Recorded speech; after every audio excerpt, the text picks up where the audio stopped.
दोस्तों नमस्कार। दोस्तों इस वीडियो में मैं आपसे बात करूंगा बिहार के चुनाव की, जहां राहुल गांधी पूरी ताकत झोंककर मुस्लिम तुष्टीकरण में पड़े हैं। मुसलमान वोट के जरिए राहुल गांधी एक बार फिर कांग्रेस को ज्यादा से ज्यादा सीटें बिहार में जिताना चाहते हैं। जिस तरह का माहौल बनाया जा रहा है, उस माहौल में यह दिखाने की कोशिश की जा रही है कि राहुल गांधी के साथ बिहार की जनता खड़ी है। इतना ही नहीं, मुस्लिम ध्रुवीकरण जो है वो कांग्रेस के लिए है। हालांकि इसमें कितनी सच्चाई है, कितनी ये हवाबाजी है, यह आपको चुनाव के बाद पता लगेगा। लेकिन इस समय जो भीड़ वहां उसकी रैली में उमड़ रही है, वो जो यात्रा निकाल रखी है और जो नारे लगाए जा रहे हैं वोट चोर गद्दी छोड़, उसमें इतनी ताकत राहुल गांधी के द्वारा झोंकी गई है कि कर्नाटक से लेकर पूरी कांग्रेस बिहार पर फोकस है। अंदाजा इसी से लगाइए कि राहुल गांधी की जो बिहार यात्रा है उसमें प्रियंका गांधी वाड्रा समेत कई बड़े कांग्रेस के नेता शामिल होने वाले हैं। चुनाव बिहार का है, चुनाव विधानसभा का है, लेकिन वहां नारे मोदी को लेकर लगाए जा रहे हैं। और जिस तरह से नारे लगवाए जा रहे हैं कि वोट चोर गद्दी छोड़, ये गद्दी किससे छुड़वाना चाहते हैं? वो कहते हैं मोदी से। मोदी को सत्ता से उखाड़ फेंकने के लिए राहुल गांधी बिहार की धरती से शुरुआत करके इस अभियान को पूरे भारत में ले जाना चाहते हैं। शुरुआत बिहार से की तो वायनाड से सांसद ये पहले थे और वायनाड से आज बहन इनकी सांसद है, तो एक सुरक्षित सीट इन्होंने रखी और ठीक से समझ में आ गया कि जहां मुस्लिम बहुल है वहां तो कांग्रेस पक्की समझो। मुस्लिम वोट को अपनी तरफ रिझाने के लिए राहुल गांधी ने क्या क्या नहीं बोला।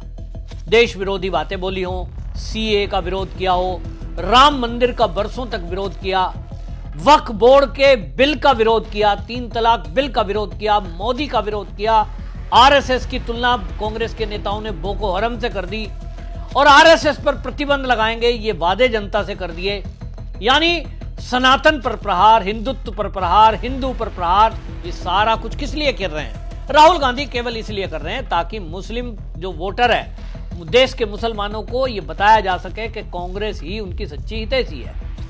कांग्रेस की ये जो यात्रा निकल रही है राहुल गांधी की, तब विवाद और ज्यादा बढ़ गया जब ये मुंगेर की खैनकाहा रहमानी मस्जिद जो है वहां पहुंचे और वहां एग्जैक्ट उसी पोजीशन में बैठकर इन्होंने फोटो खिंचवाई जो कभी राजीव गांधी वहां गए थे। राजीव गांधी वहां गए थे, वो फोटो उस समय का, आजकल तो गूगल का जमाना है, वो फोटो थी। तो जो मुंगेर की खैनकाह रहमानी मस्जिद है उसके लोगों ने बताया कि साहब यहाँ तो राजीव गांधी भी आए थे। आनन फानन में पूरी वो डिक्शनरी खंगाली गई, राजीव गांधी के वहां के दौरे का फोटो निकाला गया और फिर ठीक उसी पोजीशन में, उसी पोज में कैमरामैन से कहकर वो फोटो खिंचवाकर और राहुल गांधी ने पोस्ट किया और दूसरी राजीव गांधी की फोटो भी साथ में लगाई। यानी पूरे देश के मुसलमानों को और बिहार के मुसलमानों को राहुल गांधी ये बताना चाहते हैं कि हमारी पॉलिसी जो इंदिरा गांधी की थी, जो राजीव गांधी की थी, जो नेहरू की थी, वो आज भी हम उसी नीति पर कायम है, मुस्लिम तुष्टीकरण। वो फोटो साफ बता रही है कि राजीव गांधी का आपने किसी भारत के हिंदू मंदिर में, बड़े मंदिर में आपने कहीं फोटो देखा हो? नहीं दिखाई देगा। लेकिन आपको मुंगेर की खैनकाहा मस्जिद का, रहमानी मस्जिद का वो फोटो कांग्रेसियों ने संभाल कर रखा है। तो फिर उसका नतीजा क्या है? उसका नतीजा यह हुआ कि कांग्रेस जिस एक मुस्लिम तुष्टीकरण को लेकर चली, उसने हिंदुओं को न केवल गाली दी, उसके गठबंधन में लोग हिंदुत्व को, सनातन को डेंगू मलेरिया बताते रहे। और हालात ये हैं कि उनके गठबंधन में शामिल लोग ये कहते हैं कि हमारी तो पार्टी ही बनी इसलिए है, सनातन की समाप्ति के लिए। स्टालिन जैसे का बयान आ गया। तब हिंदुओं को यह समझ लेना चाहिए कि यह पार्टी उनके हितों की नहीं है। और राहुल गांधी को भी यह समझ में आ गया कि मुस्लिम वोट अगर उनके साथ आ जाए तो वो कम से कम सांसद तो किसी कोने से बन ही सकते हैं, तो अपनी सरकार भी बनाने में कुछ कामयाब हो सकते हैं। बिहार में उनको लगता है कि यादव और मुस्लिम यानी माई फैक्टर, MY फैक्टर से सत्ता में पाया जा सकता है, सत्ता पाई जा सकती है। और ऐसा लालू यादव जब मुख्यमंत्री रहे उन्होंने पाया है। उनको लगता है कि वहां जो मुस्लिम हैं उनकी वोट मिल जाए और यादवों की वोट मिल जाए तो काम चल जाएगा। लेकिन अब वो भूल रहे हैं कि भाई ये 2025 का भारत है, आज सोशल मीडिया का जमाना है।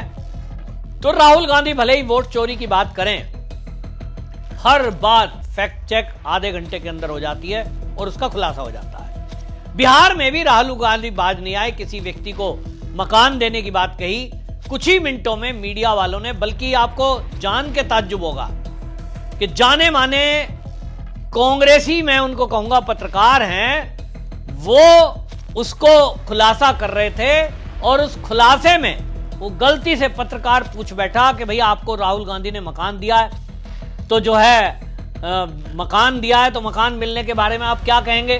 वो गरीब आदमी सीधा साधा बता रहा है कि साहब मकान तो मेरा ही है, पहले से मेरे पास है, और ये तो जो है मकान पे केवल पुताई पेंट करके, राजदीप सरदेसाई के प्रोग्राम में वो खुलासा कर दिया कि ये तो पुताई पेंट करके बस केवल ऊपर टंकी रखवा दिया, उसमें कनेक्शन भी पानी का नहीं है, यानी एक फर्जीवाड़ा मकान के नाम पर भी।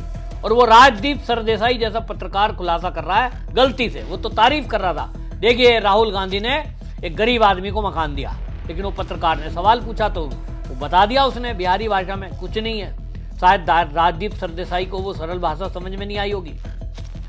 चुनाव का वोट चोरी का मुद्दा पूरी तरह फ्लॉप हो ही चुका है। जनता को समझ में आ गया कि ये कितना ही कहे वोट चोरी, वोट काटा, लोगों को लग रहा है हमारा तो लिस्ट सामने है, हमारा नाम है, और जब वोट डालने जाएंगे तो ये मुद्दा तो दिमाग में रहेगा नहीं। तो कुल मिलाकर के राहुल गांधी का एक सूत्री कार्यक्रम है मुस्लिम वोट बैंक। और इसमें ये जब मुंगेर की कनकाहा रहमानी मस्जिद पर गए तो उस समय आपको बताएं कि AIMIM के जो कई कार्यकर्ता पोस्टर बैनर लेकर खड़े थे और उन्होंने बाकायदा राहुल गांधी से यह अपील की कि जो AIMIM है उसको गठबंधन में शामिल किया जाए, इंडी गठबंधन में शामिल करके और उसके साथ चुनाव लड़ा जाए, वरना बिहार में मुस्लिम वोट बटेगा और उसका फायदा बीजेपी को मिलेगा, यानी NDA को मिलेगा। राहुल गांधी अभी तक इस पे कोई निर्णय तो नहीं कर पाए, लेकिन सूत्रों से पता लग रहा है कि ओवैसी बिहार की सीमांचल समेत 100 सीटों पर अपने कैंडिडेट उतारना चाहते हैं। अब अगर 100 सीटों पर अपना कैंडिडेट उतारेंगे तो बाकी में इन दोनों को बंटवारा करना है। 243 में 143 रह जाएगी, उसमें कितना कांग्रेस के हाथ में आएगी और कितना लालू प्रसाद की पार्टी के हाथ में आएगी। और इसीलिए अभी नंबर में चंद्रशेखर आजाद समाज पार्टी के चंद्रशेखर रावण, इकबाल पार्टी, पीके और आप पार्टी, ये भी अलग से एक गठबंधन बनाने की कयास लगाए जा रहे हैं। ये कहा जा रहा है कि एक थर्ड फ्रंट खड़ा हो सकता है बिहार के चुनाव में। अब अगर ओवैसी को कांग्रेस शामिल नहीं करती है, इंडी गठबंधन यानी बस केवल वहां पे आरजेडी कांग्रेस दो ही है, और अगर ओवैसी को अपने आप शामिल नहीं करते तो ये निश्चित मान लीजिए कि ओवैसी ने 100 सीट की घोषणा की है तो वो 100 सीटों पर अपने कैंडिडेट उतारेंगे। साथ में जो तीसरे गठबंधन की आड़ दिखाई दे रही है उसमें आजाद समाज पार्टी चंद्रशेखर रावण, इकबाल पार्टी, पीके और आम आदमी पार्टी। आम आदमी पार्टी हालांकि कह चुकी है कि 243 सीटों पर हम अपने कैंडिडेट उतारेंगे। पीके कह चुके हैं कि मैं भी उतारूंगा। तो अब देखना होगा क्या तीसरा फ्रंट भी यहां खड़ा होता है। लेकिन इतना तो तय है कि ओवैसी मैदान में उतरेंगे तो ध्रुवीकरण होगा। ध्रुवीकरण होगा तो ये जो MY फैक्टर लेकर राहुल गांधी और तेजस्वी यादव चल रहे हैं, इनको बड़ा झटका लगने वाला है। और अगर ये शामिल कर लेते हैं तो जैसा ओवैसी की तरफ से कहा जा रहा है 100 सीटें चाहिए, तो समझ लीजिए 100 माइनस हो गई तो इनका कितना एकाधिकार रहेगा। यानी असमंजस बरकरार है।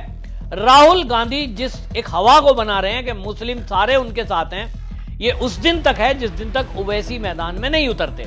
जिस दिन बिहार की मैदान में ओवैसी उतरेंगे, आप देखेंगे एक मुस्लिम जो बहुल एरिया है जिसमें अब सीमांचल में राहुल गांधी की यात्रा जाने वाली है, ऐसे 4 जिलों में 24 विधानसभा हैं जिसमें सीमांचल में अब यात्रा जाएगी। कटिहार, पूर्णिया, अररिया, किशनगंज। और ये वो एरिया हैं जहां कटिहार में 45%, पूर्णिया में 39%, अररिया में 43% और किशनगंज में 68% मुस्लिम आबादी है। यहां इनको लगता है कि मुस्लिम वोट हमें जितना मिल जाए उतना अच्छा है। अब ये देखना होगा कि ये मुस्लिम वोट एक तरफा कांग्रेस को जाता है, या इनके साथ में आरजेडी को जाता है, या इसमें यहां ओवैसी के कैंडिडेट जब उतरेंगे तो ये बटेगा। अब ये देखने की बात है, राहुल गांधी की प्रतीक्षा की जा रही है कि क्या वो ओवैसी के कैंडिडेटों से समझौता करने को ओवैसी से तैयार हैं। यदि नहीं हुआ तो निश्चित समझ लीजिए कि ये जो राहुल गांधी का इंडी गठबंधन है बुरी तरह बिहार में हारेगा।